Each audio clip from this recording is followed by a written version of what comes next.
I'm going to talk about how there are people that don't know that other people are conscious. And what I mean by this is I'm going to need to explain the concept of a philosopher zombie. So basically, what a philosopher zombie is it's basically a meat sack. It's a completely um, atheistic, uh, determined being who has the organic complexity of of a being, right? Like things that you would expect to be conscious. These people view other people as, again, there's this very low level thinking where I call it the door. And this is where I believe you have the determinism factor where people don't grow up in a society that values seeing other people as conscious, literally, not metaphorically. I'm not talking like I'm trying to do some social experiment where it's like, oh, I'm going to try to make people believe that the people that don't believe that other people are conscious. No, there are people that literally do not know that. And they grow up in a society like ours where they aren't taught that implicitly or explicitly by the society. However, the free will comes in and why they're responsible because the door is always there. There are these things that are like me. I call them humans. Human, that's a human. I know I'm a human. We are of the same kind.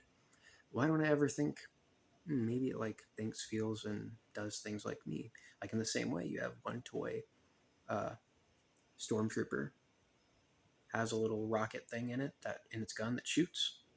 See another stormtrooper? It has a rocket thing in that stormtrooper, both the same kind stormtrooper. You shoot this one, this is yours. Why didn't you think of the other one being able to shoot? Willful ignorance. Or you see the door. We have lots of doors in life. The doors are everything that we don't understand about the world that we could possibly be exploring, especially when they rise to the surface like that, and they just choose not to open that door. Sometimes it's very scary and they don't know why. There's a Doctor Who episode, I feel like, I can't remember which one, that they're going through this apartment or house or mansion, and they walk by and there's this door that was there. It was there all along. They just didn't notice it, and the vibe was off. It was Twilight Zone to where reality, if you just looked at it without the sound, without the vibe, it looked normal. Whenever you're put into the scene, you know that there's something behind the scenes working that is fundamentally off. That the fundamental precepts of reality is fundamentally different. That is what it's like for people that do not know that other human beings are conscious, and then they find out that they are conscious. Right now, there are a lot of you that just understood what I just said because I just explained the thing before about people who have thoughts, feelings, and emotions. You're in anguish right now because you're realizing that you have caused suffering to a lot of conscious beings. You thought that these were just meat sacks or what have you. You thought that you owned everything in the universe. What I mean by that to the people who have conscious experiences, and there's more complexity in the people that don't. Some people understand property rights in relation to these things, right? And again, that's another door. How do they have property rights? And I believe that they do if they're not conscious beings. It makes sense if you believe everyone is not conscious other than you, to then right now you're saying kill them. Don't. That's why I'm a better person than you. Because you're afraid. Don't respond in fear. You're responding in trauma. You can't control it. Don't respond in fear. Don't genocide in fear. That's why you shouldn't be king. All right. So anyway, yes, people that don't understand that there are other people that are conscious, they find out, and how are they going to live if you do not provide a safe place for them to talk about it and process it? Exactly the same way they are now. If you were dropped into a world, let's say if you found out the world was horrible, let's say you found out that everyone was a horrible, evil person looking to murder or to be a pedophile or something, and the only thing that was stopping them was the rule of law, right? That they would get caught and they would do prison time. How would you, if you were dropped into that reality in public, behave? And you recognize that that was the motive and thought of every person. Exactly the same. Because it would look suspicious for you to all of a sudden act differently as if, oh my God, everyone's a pedophile around me. Even if it wouldn't do anything, right? Because practically speaking, in that world, some people just look around sometimes, right? But you would be paranoid. I wouldn't be. I would know that it wouldn't matter whether I looked around or not. And you would try to put on this character of everything is okay. Um, so anyway, I nodded just then because there was a place I thought I should go, but I'm not going to because it's a rabbit hole. But anyway, yes. So anyway, just to be clear, look at these other humans and know they have emotions, they have thoughts, they have desires, they have feelings within them. And again, consciousness is real, it is immaterial. If you believe that other people have thoughts, feelings, emotions, and minds and stuff, what is that? Measure it, define it. You can define it definitionally. You can't define it in the sense of of categorical objective analysis, right? Because it's immaterial. Meaning, and again, I don't believe in the immaterial. I believe that a consciousness is just something that we do not have the scientific tools to measure yet. Yes, that's a good answer for now, because there are bigger things to talk about in this video, or just things I'd rather talk about, to be honest with you. Like how fucking funny it is that there are people that don't know their beings are conscious. That makes total sense, by the way. I told you that.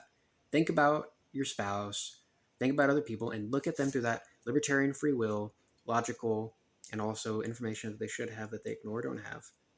Think of that, and then think of their motive being fueled by a lens of no one is conscious but them, and they are the only being with any intrinsic value. That makes so much fucking sense. And they're also dropped in a world where if they believed that, they also understand that I can go to jail, I can go to prison, I can get consequences, I can not get things that I want, get things that I don't want. They can look at these other people and mimic them because they grew up throughout their lives. It makes perfect sense that they are perfectly selfish beings that are also operating exactly in the social, policy, and legal parameters to maximize their own pleasure and happiness. Because, sorry, not happiness, their own pleasure and possessions. That's all they have, right? You got to teach them that. And there are people that will say, I don't care. Anyway, I'm going to continue being a perfectly selfish human being that is also maximizing my own egoist utilitarian happiness, right? There are people like that. And again, I believe that outside of a rehabilitative system where we have enough resources to give them the maximum opportunity to rehabilitate, I'm not going to explain it here, but it basically gets that door in front of them where they constantly have to look at the fact that they believe that beings are conscious and they're not going to treat them well. And then also the fact that you have, and also sectioning off parts of society with resources that we have to where they can't hurt any people, and you just live over there and don't kill them. I am anti-death penalty by the state. But if we don't have the resources to do that, or the average morality of these people is above the average morality of the society, because there are other people that'd be better to not have around, and then also that we cannot get rid of, meaning section off, right, for whatever reason, and also just in your interpersonal life, the state isn't going to do anything, right? Black market justice is a real thing. I've never done it. Legitimately, truly, I have not. Because at the end of the day, I believe that I would if I was forced to, in a self-defense way, or to defend people that I love, preemptively or not. Preemptive is a legal statute when it comes to self-defense. And also, by the way, I was just winking to fuck with you. So anyway, yes, I have a minute left. Yes, so I prefer to just teach these people that they're conscious. That's the number one thing that we're missing in our society, education on basic things.